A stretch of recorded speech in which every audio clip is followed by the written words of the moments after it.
And this insane fact of knowing that, 6.7 lakh crore could have been saved by investing 5 crores, which is what the Climate Risk Atlas actually costs. Hello, and welcome to the U20 Dialogue series. I'm your host Punit Gandhi from NIUA, and we are excited to bring to you a series of discussions on various urban development challenges faced by cities across the world and its potential solutions. This month, we will talk to experts working in the urban sector on the theme of accelerating climate finance in cities. And today we have with us Amita Ramachandran. She is the COO of India Climate Collaborative, and she will help us in understanding the future of philanthropy and climate change. Welcome to the show, Amita. Thank you so much, Puneet. I'm excited to be here. Yeah, so because we are talking about philanthropy, so let's start with very basic. Like my understanding of philanthropy somewhere that it helps in developing research or implementation of some kind of socially important projects and which are not too financially feasible or in advocacy of some kind of policy. So am I missing out on something or am I right about it? Can you help us understand objective of philanthropy in a better way? Absolutely. Yeah, I think you're pretty close to the mark. I think a useful way to start thinking about philanthropy always is, just from the word itself and the meaning of the word itself. Philanthropy means for the love of humanity. I don't know if you know that. And though it's changed a lot over time, and I think we see it changing a lot, especially in recent years, it's really not a new instinct for people. There is evidence for philanthropy and charitable giving that dates back really as long as humans have been able to accumulate wealth. And it's played a really important role in shaping the society that we live in today. I think one of the best examples of that is the philanthropy that founded and incubated the India Climate Collaborative, which is the Tata Trust. I don't know how many people know this, but the Tata Trust is almost 127 or 28 years old. It is a foundation that predates Indian independence, and some of the most remarkable things that I think it did was invest in building legacy institutions, things that in normal times I think we would expect governments to build, right? Hospitals, universities, research institutes, many of them that last until today. I really think that those sort of investments in that institution building is the hallmark of what philanthropy can do to support both government and civil society. And that's really where we believe the power of philanthropy is, right? It's that sort of third rung between private sector, public sector, and the public. And it's a really important societal tool that I think, allows the public to be a shaper of society just the way that businesses and policymakers are, because it can be complementary in the ways that I mentioned that the Tata Trust were when they started out 127 years ago. But they also do invest a lot in what doesn't get covered between the main shapers, the private sector and the public sector. And in many ways, it can also hold a mirror up to those two rungs, right? And hold accountability to them and put things that are important to the public or that are important to the welfare of the public, put them back on the map and put them quite firmly back on the map. I think the interesting thing about that role that it plays is that it can make it quite controversial. And I think in recent years, we've seen a little bit more criticism of philanthropy because they, what right do we have to give them that place in our society, right? And I think one of the most interesting examples I've read about recently is the Chan Zuckerberg initiative, Mike Zuckerberg's philanthropy, where of course he's accumulated so much of this wealth from creating Facebook, and so much of their philanthropy is going towards education reform in the United States. And a lot of people ask this question of, what gives him the right? What gives him the qualifications or the experience to be able to do that? Nothing really, other than the fact that he has a massive amount of money and that's where he's chosen to give his money. The other, maybe slightly different example is, Bill Gates. And I think for everybody in the development sector, the Gates Foundation, we can widely agree has done more good for global society than bad. And still, when you think about how much power that has given Bill Gates, where nowadays in global convenings, he gets to go and step on stage with all these state leaders from across the world. The interesting thing there is that all those state leaders are elected representatives who elected Bill Gates and who gets the chance to elect him out of office if we don't like what he's doing anymore. So those are some of the tricky things that we also have to contend with in philanthropy, but there's no denying that it plays a really critical role. And like I said, it's been a huge part of shaping the society that we live in today, and that's why the ICC was founded by and is focused on Indian and international philanthropies working on climate change. Absolutely, I agree with it, and that is where one of the major thing also comes that we are interested and we also look towards is the future aspect, because philanthropy, every money in philanthropy is being invested for the future. We are Mm-hmm. not investing something that okay, this is the direct return today. So if we are talking about research, a lot of philanthropy money is going into research which might not even be feasible, which might not even make it to on ground. It is just something Mm-hmm. that's been funded over there, and that's it. Either if it succeeds. If not, it does not. So Yeah. there is a lot of risk taking in that kind of investment, which I guess no government can take. So private sector does not bring up. But so how does that function in world and Indian context? How do we see that kind of risk taking, and what all kind of risk taking in philanthropy we are talking about in world and Indian context? It's an interesting question because I would say that the domestic philanthropic market, even though it's old, like I said, it Yeah, is relatively new and new in its thinking in India.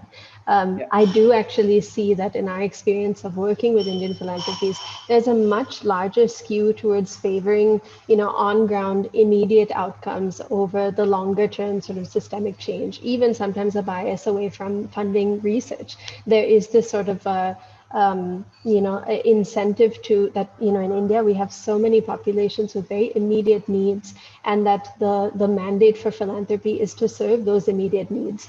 And yeah, sometimes that can be at the expense of making some of the broader, sweeping, systemic changes that can actually have lasting change. And of course, that's a generalization. Not all philanthropy does that, but I think with the younger philanthropies, that's usually how the thinking behind what to give to even begins. Right? You hear the stories of somebody, sees an ill person or has a family member who falls ill from a particular illness, and therefore that evokes a certain commitment to funding research to find a cure.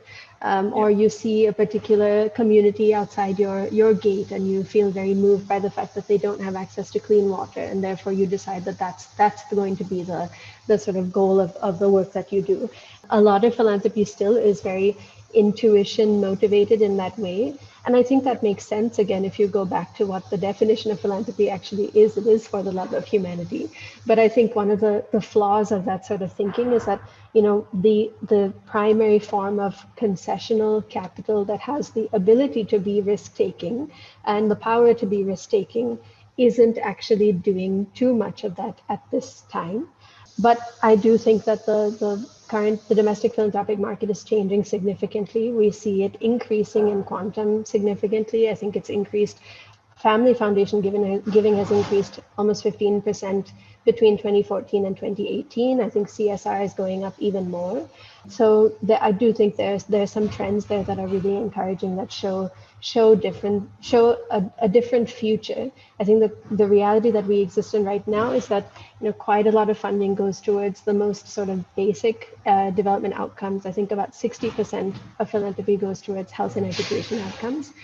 Over 60% of philanthropic funding actually goes to three states: Maharashtra, Karnataka, and Andhra Pradesh. So you also see that skew in geography. And sometimes that's really linked to, how many credible and credible nonprofits do you have there? How many nonprofits do you have that have enough visibility that you would even know about them, and therefore you would think to give to them? So it's skewed by basically public awareness, and those are some of the things that we at the ICC are trying to shift by making sure that the really innovative, the really powerful solutions are the ones that are getting to the funders and are getting to the public attention. We think there's a lot more out there, and sometimes that can actually be the theory of change, right? That you don't decide to give money and then find good solutions, that you see a really good solution and it actually makes you decide you want to give, or give more than you were giving, or give differently than you were giving before. So yeah, I think that the field of philanthropy is changing rapidly, and that makes it a really exciting place to be. Yeah, that's a very interesting statistics, because not being in the market, we are not aware of this kind of skewed perspective of a lot of things that comes up into picture, and how Mm-hmm. ICC is trying to deal with it. So coming to ICC and how climate change is being dealt over here, because that is something that your organization and my organization, or at least my Climate Center for Cities, with whom I Mm-hmm. work, is trying to do and make a dent on those lines. And so how is ICC trying to, change that narrative, change that kind of funding in this space? It is just mitigation, is it adaptation? How are we trying to balance it out? Yeah, I actually think the best way to start by talking about the ICC is actually to start by talking about how and why we were built. So 3 years ago, I actually joined the Data Trust sustainability team. And like I said, the Data Trust is 127 years old, but our sustainability team was brand new. It was just being Yeah, set up. We were a two-person team. And like most philanthropic portfolios, you start out by doing a little bit of a scoping. You figure out what are some of the gaps in the ecosystem, where are other philanthropies funding, and what are some of the areas where, then the Data Trust can play a unique role and play a kind of catalytic role. So we did all that work, and we started looking at the sector and realized, it really was one big gap. I mean, there was nobody else out there. There was no domestic philanthropy really doing any significant work on. And of course, there's some examples of the work that existed, but at that point, just 3 years ago, it was really minuscule. Global estimates of how much of philanthropy go towards climate change are less than 2%. And in India, the total quantum of philanthropic giving is much smaller. And I'm pretty sure, though we don't have enough data to really know this, that the percentage in India would even be lower. And so it became this question of, okay, we have one option, which is to be the first, set up this portfolio, really makes a case to the trustees why we need to do this, and fund a series of projects that we think can have, great impact. And also, in a way, you can think about it as having outsized impact, right? Because we're the first ones really putting money into this field and encouraging this yeah, action. But there was also this larger mandate and responsibility, which is, the Data Trust has credibility, it has convening power, it has an ability to bring people along with them.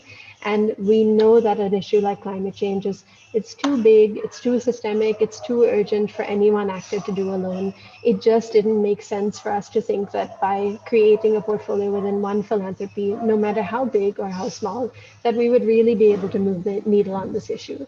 And it yeah, became sort of our mandate that if we were going to do this work, if we were going to landscape the ecosystem, figure out where the funding is really needed, that we needed to bring people along with us and use some of the resources we had available, like the backing of the trust, like the convening power, all of those things to try and encourage other people to join us.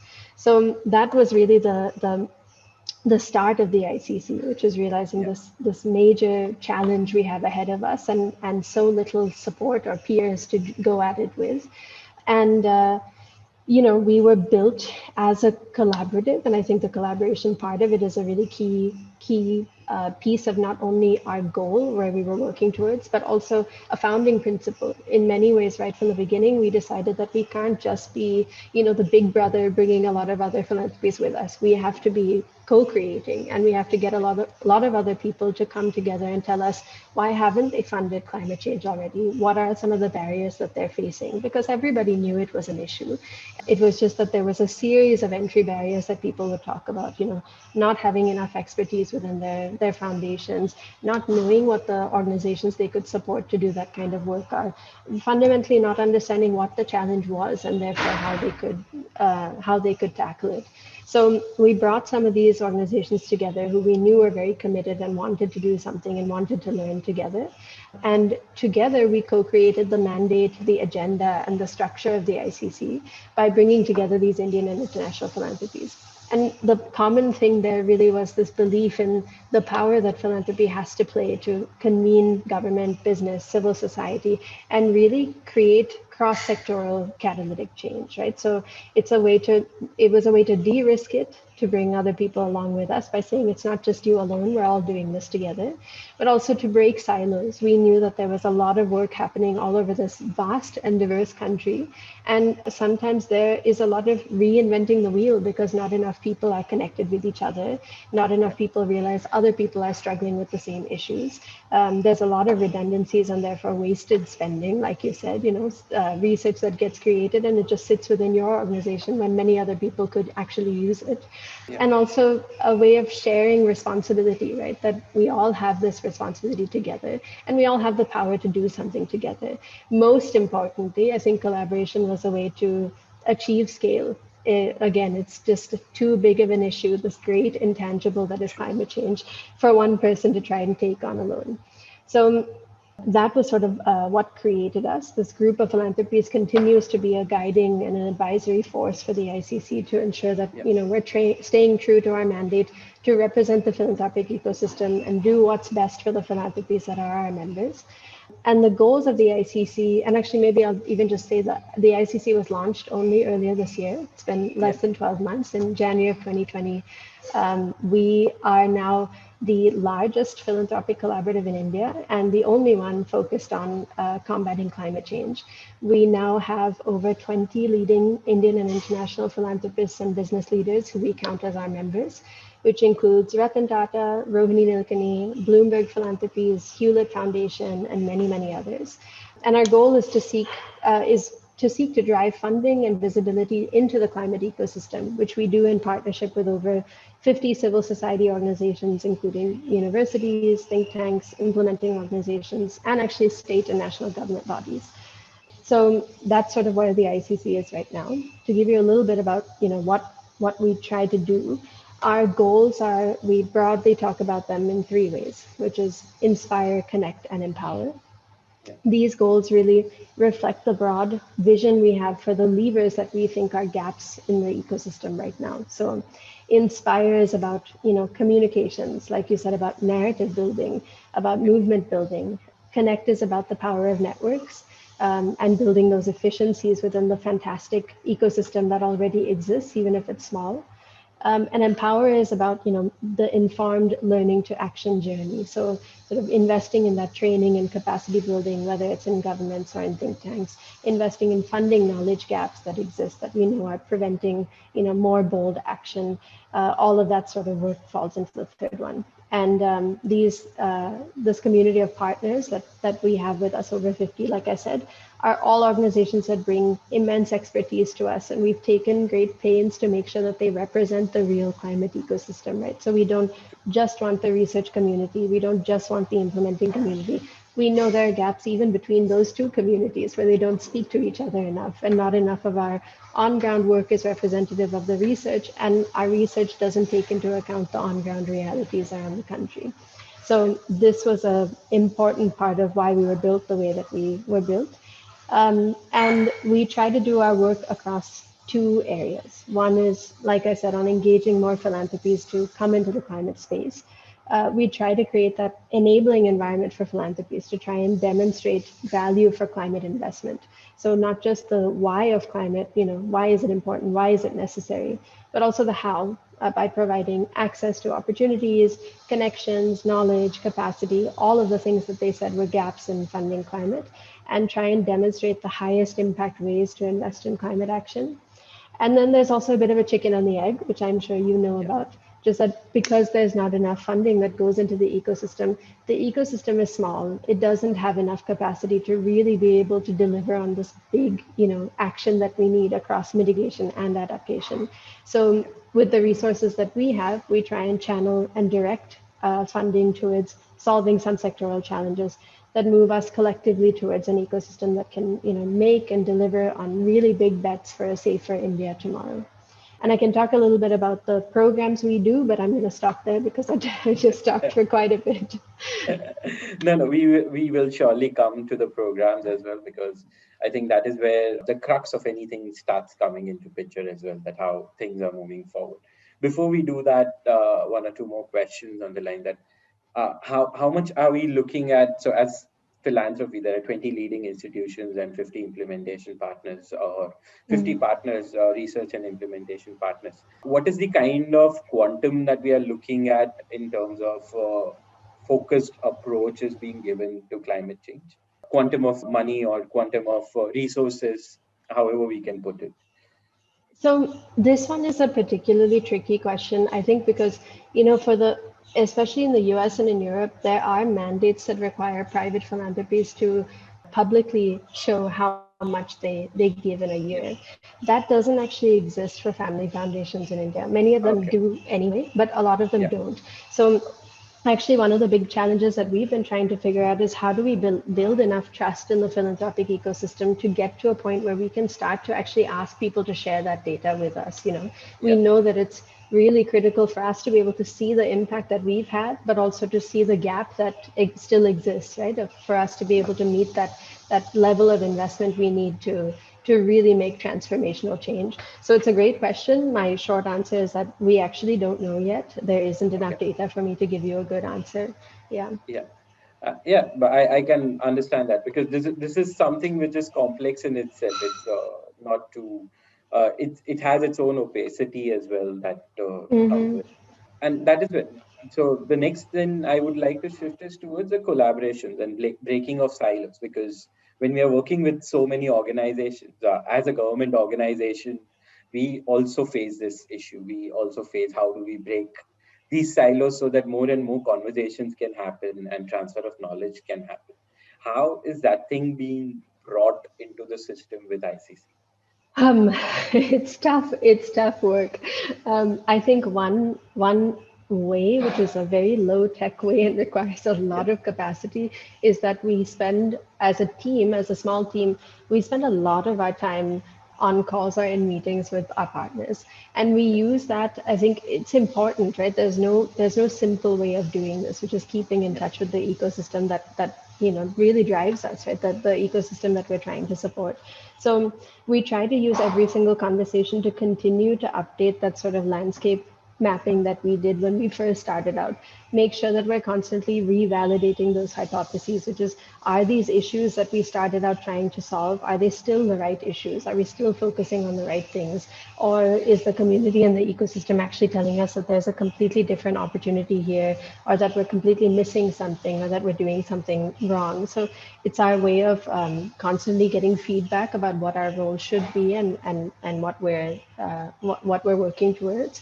And we've developed some good ways of being able to track that internally and share that knowledge across even our organization, but also across all of the philanthropies that are members to us. So we use these quarterly meetings with all of our funders to give them an update, not only on what we're doing, but also to say, this is what we're hearing from the entire ecosystem. And we feel like that's one of the privileges that we have for being a collaborative, right? And having yeah, the vantage point that we do have, is that a lot of people know that we can be that honest broker, that third party yeah, that's thinking about solving sector problems and not just each individual problems or geographic problems. We're really invested in supporting the community at large. And I think that's gotten us a lot of great advisors, because people recognize how important that role is, right? And that it's a yeah, challenging role. It requires convincing a lot of people constantly about why this work is important, so that the think tanks and the implementing organizations don't have to do that, because it is a real it's a drain to be able to speak to somebody who doesn't understand the major challenges. And I think that's something we've been able to do quite well, is to be able to communicate those challenges effectively to an audience that maybe is starting from complete scratch, doesn't know anything about climate change. How do you yeah, make them feel like it's not such a technical issue, which I think globally it has become, right? People feel like it's inaccessible because it's too technical, it's too scientific. What role can I really play? It's a doom and gloom story. We really try to flip that in how we communicate about climate change. We talk yeah, about the opportunity to really transform and reimagine, the future, and reimagine our development to truly be sustainable. And I think that's been one of the things that got us support right from the beginning, is this ability to communicate that there's no pathway to sustainable development for India anymore that doesn't factor climate change in. absolutely. Whether we're proactive about it or reactive about it, we're going to have to face it at some point. We already are. Yeah, So why not do it together? Why not be opportunistic about it and try and use this systemic change to create a nation that we feel, is much better for all of the people who live in it and protect especially the most vulnerable. We try and use that sort of optimistic lens, and I think that's a power that philanthropy has. Our Yeah. currency is compassion. It's caring about people. So that connects really well with the audiences that we work with. Yeah, it is important because until and unless we can bring that on the table, compassion is on the table, I don't think so it will be effective. Otherwise, we will Mhm. still keep on chasing numbers which might not be relevant at certain points. Uh, Absolutely. I couldn't agree with you more. I think that's one of the most stark learnings about the climate movement globally in the past decade, which is that, we keep, and we still see it today, we keep thinking that, if only we had enough evidence, everybody would understand what we're talking about and change their yeah, mind. And we just have to wake up and realize that, it actually doesn't move people. Evidence doesn't move people. Methods and reasons and climate models, it yeah, doesn't fundamentally change the way that people think or how motivated they feel to be part of this conversation. We yeah, really need to flip that on its head and find a completely new way to communicate where you appeal to the things that matter to people, right? At the end of the day, humans are yeah, self-interested. You have to find those things that matter to them and connect climate to that. And thankfully, climate is so all pervasive. It's not hard. It does connect yeah, to every single thing that matters to every single human. But stepping out of, this is what matters to me, to figure out this is what matters to the person I'm speaking to, and I need to appeal to that to get them to understand why this is important. That yeah. is like at the core, I think, of the new climate work for the next decade. Yeah, it's a fundamental human behavior change that we are also asking eventually, that Hmm. whatever you have been doing has been not wrong per se, but there are some problems to it or some minor things that you can always change. So that I think is a quite complex topic when we are dealing with it. It's a more systemic and fundamental issue than just scientific and technical. And once we get out of that box, that is when we realize that okay, things need to be changed in a much drastic way than what we have thought about. Coming to ICC again, and what are the different programs that are being run under ICC right now? Projects that are functioning under ICC. Yeah. So we have chosen four program areas that have started this year.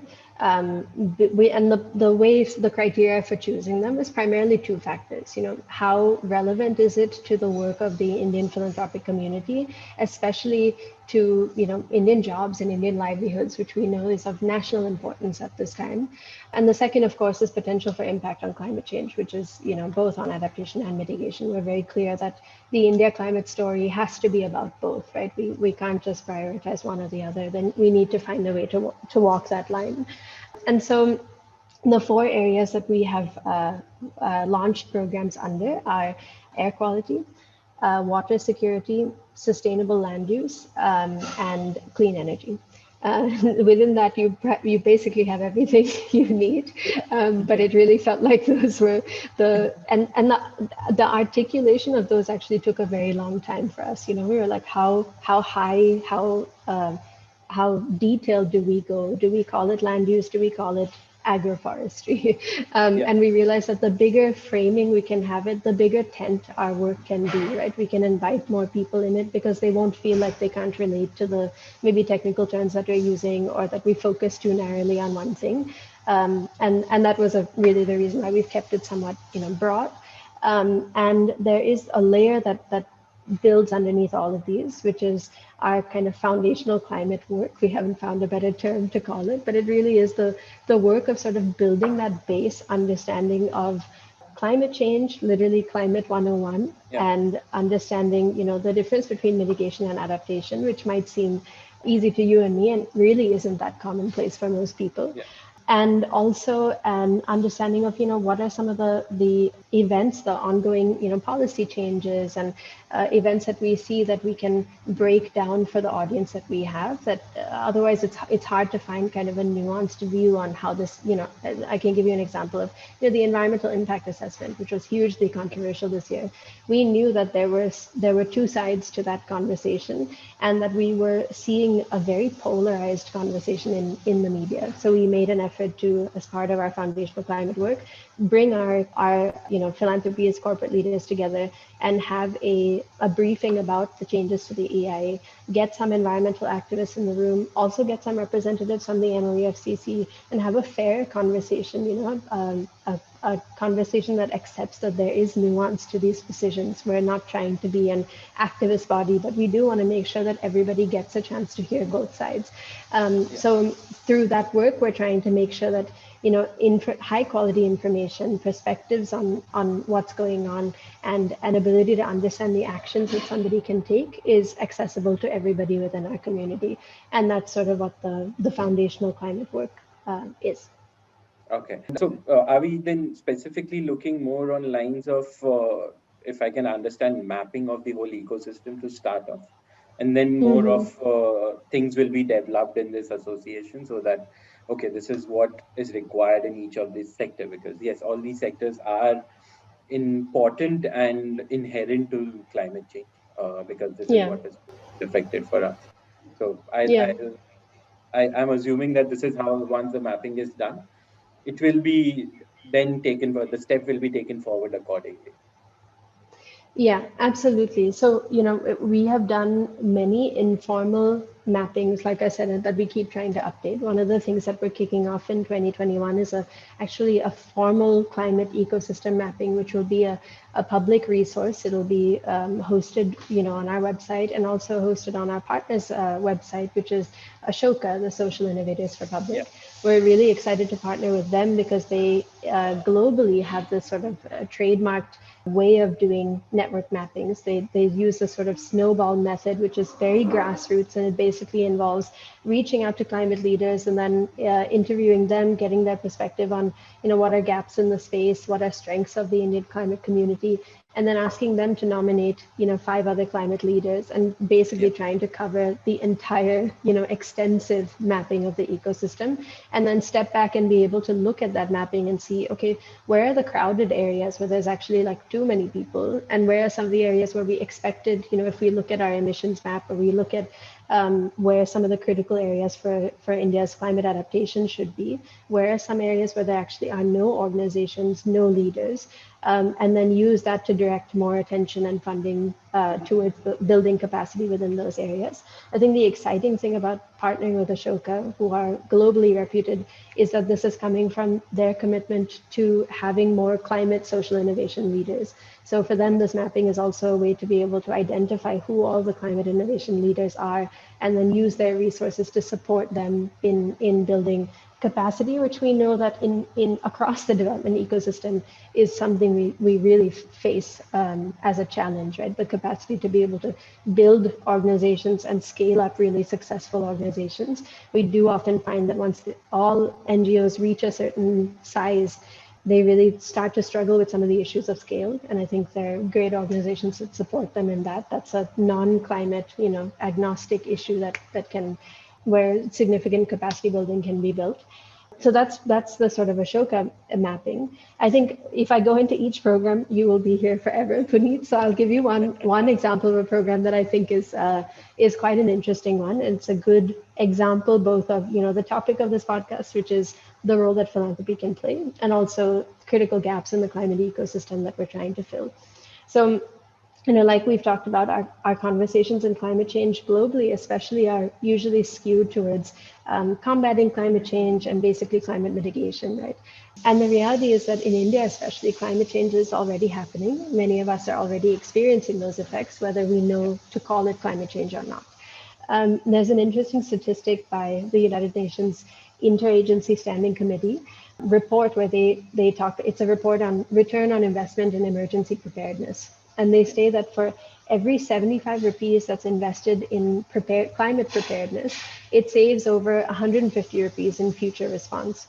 And if you extrapolate that ratio to India's losses, which have been estimated to be about 13 lakh crore on disaster management in the past 20 years, you can safely estimate that the government could have saved close to 6.7 lakh crore, which is about 89 billion US dollars, if such systems for disaster preparedness were in place. And in addition to saving lives and livelihoods, that savings is also at an economy level could have been directed to, much more productive economic activities. We're just not at the level yet where we are prepared for those sort of risks. They sort of happen to us. We've seen it happen this year, especially with all the cyclones on the east and the west coast. We get a few days notice and then they happen and they really destroy livelihoods and they cost a huge amount of public spending that can be avoided. Our vision, of course, is to create a future, and that's something I'm sure we share with you, create a future where we are able to minimize that impact and minimize it especially for vulnerable communities, but also for infrastructure and for institutions that we know a warming India will really impact. And the main way that we see an ability to do this is by mainstreaming climate risk assessment. It really has to be adopted by every business, by every government body, and factored into all kinds of planning, right? They have to see the value in it for themselves. And they have to, and of course they will, because it's a matter of protecting lives and avoiding destruction. And right now, we're currently lacking that data, and actually not as much about the data, but we're lacking it in a packaging that is accessible to the people who actually need to use it, right? Useful to the right people in a way that makes sense, that's compelling, that convinces people to actually start to use it or, in planning. It's a big overall systems gap in climate communications at large, like we just talked about, but also in this specific area. So to tackle this for Indian climate risks, the ICC is partnering with the Council for Energy, Environment and Water, I'm sure you know, think tank in India, to develop a comprehensive climate risk atlas. That's what the program is called. The climate risk atlas will be designed, around this concept of what we can measure, we can manage, or at least try to manage. And this insane fact of knowing that 6.7 lakh crore could have been saved by investing 5 crores, which is what the climate risk atlas actually costs, it's mind-boggling, right? This is exactly the kind of role that philanthropy can play. The ICC is not. We're only funding part of this. There is still actually some of it that needs to be co-funded. But these are the kinds of catalytic investments that philanthropy can make that have outsized impact, right? You're talking about just a magnitude of difference in investment and the impact that you can have. And by funding this knowledge gap and using the sort of interesting resources that philanthropies have, like our credibility, our connections to government, right? The trust that people have in that we're doing this work for the right reasons, you can make sure to get that knowledge piece to the right government representatives. You can fund training to make sure that it's actually usable and edited to make sure that it's accessible to the right people, and basically ensure uptake. And eventually the idea is that this piece will be owned completely by government bodies like the NDMA, etc. And that's a goal that we're pretty confident will happen because of the immense benefits we know it will have. But sometimes it takes, a philanthropic body that sees that potential to invest and sort of kickstart that project. Kickstart that change.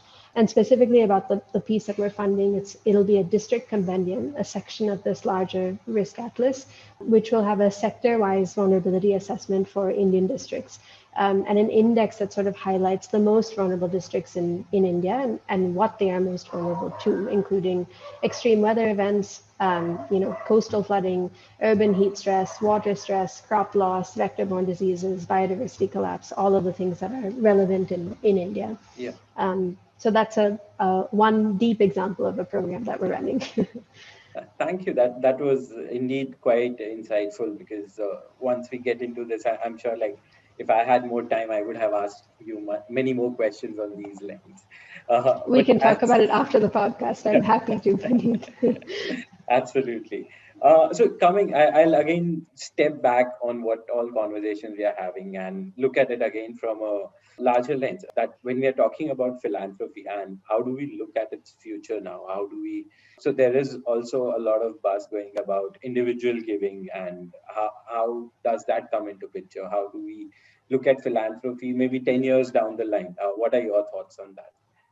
I'm pretty sure that what we'll see is a rapid, professionalization of the philanthropic and the development sector. And there's a few key things that I think we'll see within that. I think one is a willingness to invest more in institutions and not in programs. I think we're starting to see this already. That there's a hesitation that everybody feels about paying for somebody's salary or even paying for a high quality, talent salary, which means that sometimes we are not attracting the best talent, right? And the development sector is not competitive with the private sector. I see that changing because people are seeing the value of having, really, really well-trained people solving some of our greatest challenges, right? It makes sense that we would hire that kind of talent. So I also see better paid professionals working in the sector and attracting better talent to the sector, which I think will have a huge impact.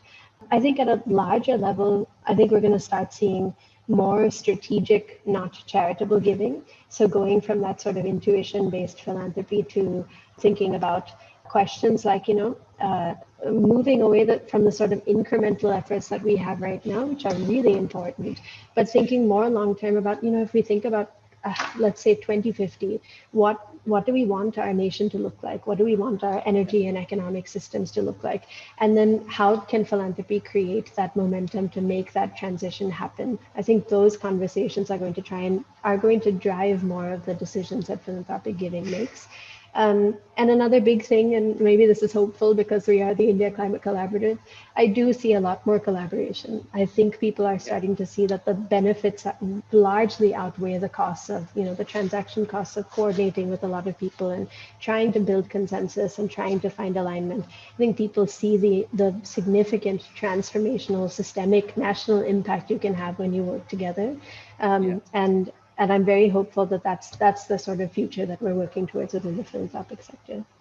Yeah, that does sound more optimistic, and I hope that does come true as well, because we do need more and more professionals working in development sector as well on these lines, and it's just a need of the hour, I feel, than anything else. And based on that, coming to the last question is on the lines of what are the different skills you feel are important to be in the sector of philanthropy that anyone can have? I get asked this question a lot, and it's actually a tricky one because I feel like we need everything. I think, and especially because I know that the audience for this podcast are young people who might be thinking about how to fit in. Yeah. I know that there's a lot of people who worry that they can't get involved because they don't come from a climate background, and I didn't come from a climate background, but I know that there's a special lens that I can put on this communication barrier that we were talking about, right? How Yeah. to think beyond just the research, because I know that I don't come from that research background. I just have to put that person that I'm speaking to in my shoes and say, would I have listened to this if I was sitting on the other side of the table? If not, then I have to find a different way of communicating. And it's helpful for me with my background in the development sector to appeal to the interests of the philanthropic community. We need that sort of understanding of how to put yourself in the shoes of all stakeholders that make important decisions that make a difference on climate, whether that's in businesses, whether that's in government, or whether that's in the development sector, or even in your community, to use that skill, that understanding, to be able to make climate part of every single conversation. That's really the only way that I see us being able to tackle this huge problem, is if everybody makes it their own. And that's going to require everybody coming with all of their unique skills and trying to figure out how to apply it to the problem. And I promise you that there is a way. So Yeah. if you want to talk about it, I'm happy to speak to anybody who's interested in figuring that out. Yeah, absolutely. Thanks a lot, Amita. I think this was a wonderful for me to understand how philanthropy comes into picture and what it does. If I have missed out on anything and you would like to cover it, please go ahead. The last thing that maybe I want to end on is that Yeah, I read actually last year a great quote by Bill McKibben, who I'm sure you know, a climate action icon. yeah, He once wrote that if you're younger than 60, you have a good chance of witnessing a significant destabilization of life on Earth as you know it. massive crop failures, apocalyptic fires, imploding economies, like you said, epic flooding, climate migrants, all of this stuff, and regions that are just becoming uninhabitable because of extreme heat or permanent drought. And if you're under 30, which I am, you're all but guaranteed to witness that. And in one way, that's a doom and gloom climate story, which we do try and stay away from. But in another, I think it's really an invitation to reimagine our future to be better for everybody, right? To be more equitable, to be more livable. And there's still a chance to join in. This is the start of the decisive decade where we really start to make these changes. We need everybody to be involved in shaping this future. And we can only do it when everybody joins in. So just reiterating my last part, when climate becomes a part of everybody's mental models, this is how we really solve the problem. So that's what I want to end on. The last thing I want to say is thank you, Puneet, for having me and having the ICC on this show. I actually listened to a couple of podcasts. So a couple of your podcasts while I was preparing for this.